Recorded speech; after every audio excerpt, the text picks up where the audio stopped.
5,000 likes to this video, we will upload more patriotic news. Thank you. Watch Hollywood legend Pat Boone breaks his silence, warns about anti-Trump plot.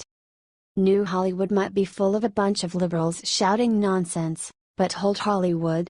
Old Hollywood is wide awake, and sharing much needed insight about our political climate. In an interview with Fox News, Pat Boone recently took the mainstream media to task for their treatment of our president. He called them out for attempting to vilify President Trump at every turn, and stated, "The fact that he is the President of the United States does not earn him any respect at all. In fact, it just makes him an easy target." From comedy sketches on Saturday Night Live to vicious news reports, President Trump has been attacked at every turn, and Boone is no longer holding his tongue. As a patriotic American, and devout Christian, Boone is disgusted with the mainstream media's constant assault on our duly elected president. It is his strong belief that these attacks, even when in the form of jokes, are doing a great deal of harm both to the president, and the climate of our country as a whole. Boone points out, in particular, the attacks based on Trump's faith.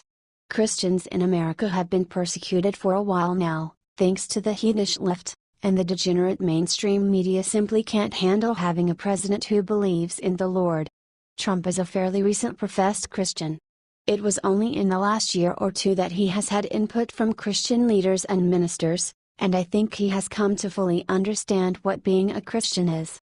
There is more of an overt evidence of faith in Trump than there ever was in Obama, said Boone. This faith, along with his bombastic personality, makes Trump an easy target for the liberal media. Every character trait that we the people love about him, that made us want to vote for him, is a trait that his enemies can use against him. From his faith, to his jokes, to his inclination to not be politically correct, the left has it in for our president, and they will not give him a break. Pat Boone, of course, comes from an era of patriots who actually respected our elected representatives, and our country as a whole. We long for the days of old-time celebrities who knew what being a patriot was all about. Like John Wayne, and his never-ending love for old glory. Instead, we have celebrities like Whoopi Goldberg calling for President Trump to apologize to Obama, because he hurt Obama's feelings by accusing him of wiretapping Trump Tower. Never mind that Obama really did spy on Trump. The fact that she had the audacity to make such insane demands on our president just shows how inflated her ego really is. And Whoopi is far from the only celebrity hurling nasty comments, or making ridiculous demands, when it comes to our president. New Hollywood is filled with disgraceful, ungrateful, anti-American celebrities who don't deserve the success this great nation has given them. Good on Pat Boone for speaking up. Even at 81 years old, he's still with it and knows what's up. He's proof that anyone, young or old, has the right and the power to speak out against the mainstream media, and anti-American values. In fact, it's our duty, as patriots.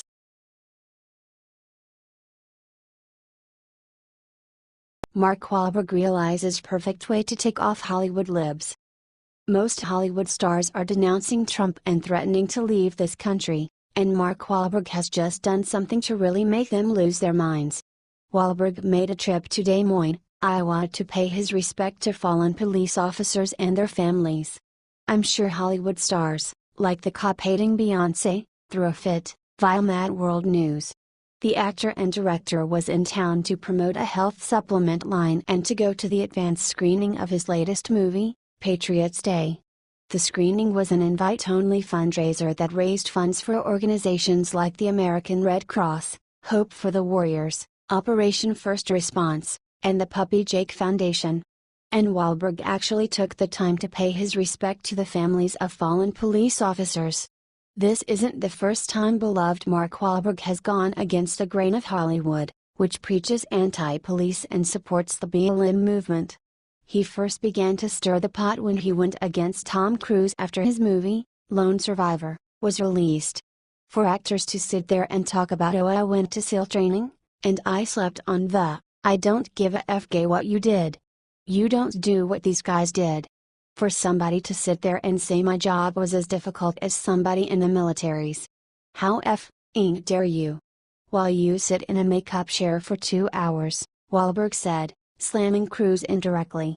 "I don't give a sh if you get your ass busted," he continued. "You get to go home at the end of the day. You get to go to your hotel room. You get to order F***ing chicken. Or your steak. Whatever the F-gate it is."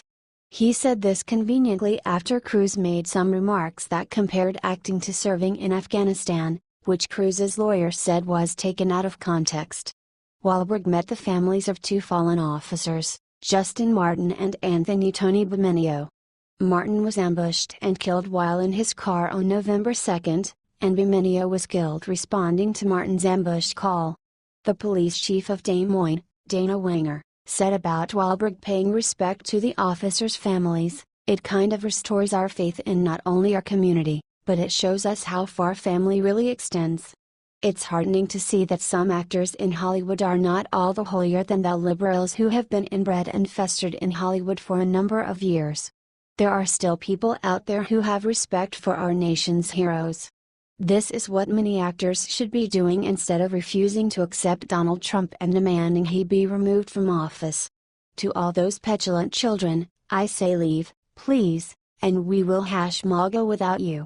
What do you think about Mark Wahlberg paying respect to our officers? Please share this story on Facebook and tell us because we want to hear your voice.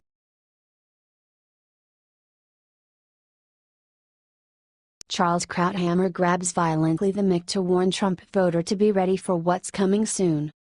Fox News commentator Charles Krauthammer warned Thursday night that members of the political establishment, including some Republicans, are angling to remove President Trump from office.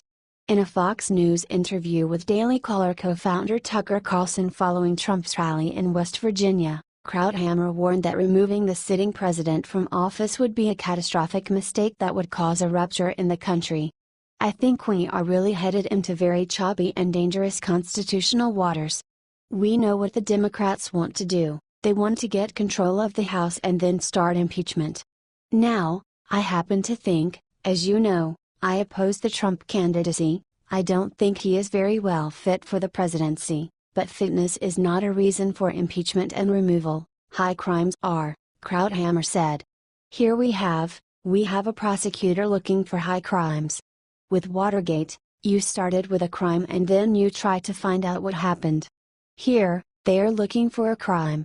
Perhaps they will find one, I don't know. As of yet, I haven't heard of one. Collusion is unseemly, but it ain't a crime. So, you have got a political establishment, mostly Democratic, but there are some Republicans who would like to see him taken out of office," he continued. "I think that would be a catastrophic mistake. It would cause a rupture in the country where people would say when we people, the ones who have been abandoned and when we elect somebody we like, our guy gets taken out? I thought we had a stable democracy. Again, I think he is unfit, but that's not the grounds for removal." Krauthammer's comments echoed the message Trump sent to his supporters at the rally Thursday night. "Democrats," Trump said, "are using the Russia investigation to cheat the voters they couldn't win over at the election booth. They can't beat us at the voting booths, so they're trying to cheat you out of the future and the future that you want," Trump said. "They're trying to cheat you out of the leadership you want with a fake story that is demeaning to all of us, and most importantly, demeaning to our country and demeaning to our Constitution."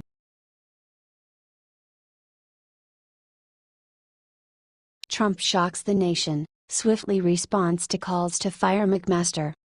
It has been reported recently that National Security Advisor H.R. McMaster is opposing everything President Trump wants to do. McMaster is also allowing former NSA Chief Susan Rice to continue receiving classified documents even after knowing she unmasked several Trump associates. Needless to say, many conservatives aren't thrilled with McMaster at the moment. Here are Trump's thoughts. President Trump defended Lieutenant Gen. H. R. McMaster, his embattled national security advisor, on Friday in the face of a full-bore campaign by the nationalist wing of his political coalition accusing him of undermining the president's agenda and calling for his dismissal. General McMaster has angered the political right by pushing out several conservatives on the national security staff and cautioning against ripping up the nuclear agreement with Iran negotiated by President Barack Obama without a strategy for what comes next. His future has been in doubt amid speculation that Mr. Trump might send him to Afghanistan. But after 2 days of unrelenting attacks on General McMaster by conservative activists and news sites, complete with a Twitter hashtag #FireMcMaster, the president weighed in to quash such talk. "General McMaster and I are working very well together," he said in a statement emailed to the New York Times. "He is a good man and very pro-Israel. I am grateful for the work he continues to do serving our country." It would seem for now that McMaster has job security. There have been talks of HR being replaced at the NSA by current CIA Director Mike Pompeo. What are your thoughts on this situation? Do you want to see Trump keep McMaster around a little while longer? Let us know in the comments section. You'll be livid when you see what the Obama family is doing this weekend. There's nothing the Obama family loved more about their time in the White House than taking expensive vacations all over the globe. Now that they're out of the White House, they've set about using Barack's taxpayer-funded pension to take more trips on her dime. That the Obamas are heading to Martha's Vineyard this weekend for vacation. The family vacationed on the ritzy island 7 of the 8 years they were in the White House. Ann Crook, the general manager of the airport in Martha's Vineyard, confirmed that they were coming this weekend, but she did not say when. "It's a little more than your run-of-the-mill celebrity, but not much," Crook said of restrictions on airspace due to the visit. While in Martha's Vineyard, Obama will be free to spend the 6-figure annual pension he receives from taxpayers on whatever expenses he pleases. Anything else will be covered by the 6-figure salaries both he and Michelle are given for each speech they give. This comes after it was reported that a former Obama staffer had come forward to reveal Michelle always had a lust for power and all the luxuries it afforded. The aide said that it was actually Michelle who ran the show in the Obama White House, despite the fact that she once referred to it as a very nice prison. But the true person in charge of the White House was First Lady Michelle Obama, said former Obama staffer Lisa Mastromenico. "She's the boss." She went on to talk about how bitter Michelle could be, and explained that she could really hold a grudge. "If he was mad at you for any reason, you'd be, like, okay. If she was mad at you. If you thought for some reason she might be, you were, like, I'm in so much trouble," Mastromenico recounted. "It's sickening that the Obamas still get to take lavish vacations with our tax dollars."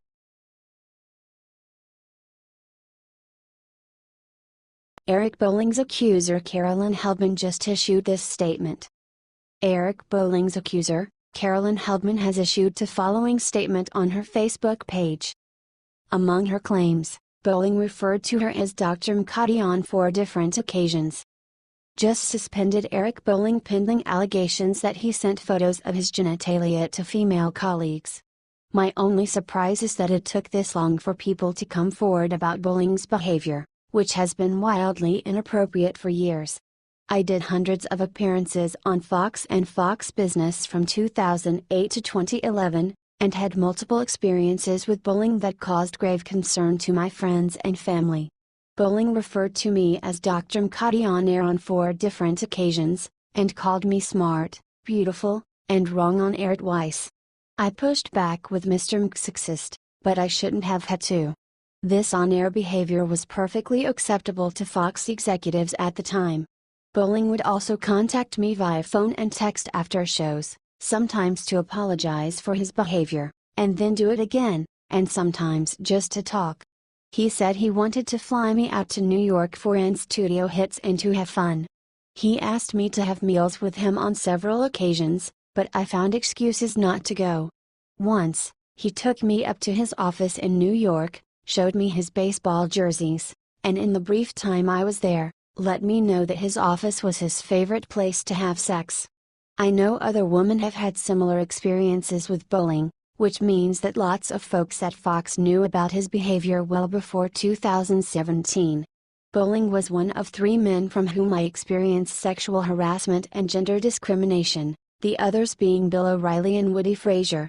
O'Reilly was creepy in person, told me when I was in college, "Professors didn't look like you," then called me hysterical during a show, edited the interview, and retaliated by never having me on his show again. Frazier took me under his wing as a mentor, constantly pressured me for a relationship and sex, took an idea for a show that would become The Five. I emailed Frazier a treatment that is remarkably similar to The Five, right down to some of the hosts. A year before The Five aired, dangled a contributorship and a hosting position for a sexual relationship, then stopped my appearances when I didn't acquiesce to his advances. Fox News guests are also a problem. In 2010, I consoled a makeup artist, who no longer works for Fox, after Gene Simmons sexually harassed her, and this was not his first time doing so. On March 20, 2011, Lenny Dykstra persistently asked me to a party and told me that he gets sexually aroused when I talk politics. He also harassed the makeup artist who was curling my hair at the time.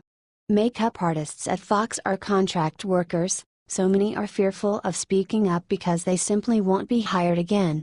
If any Fox executives are reading this, please include makeup artists in your assessment of the environment. They see and hear a lot, and are sometimes the target of harassment from hosts and guests. There are a lot of great people working at Fox, many of whom I admire and respect to this day, but there is also a culture of sexual harassment that has not fully been addressed.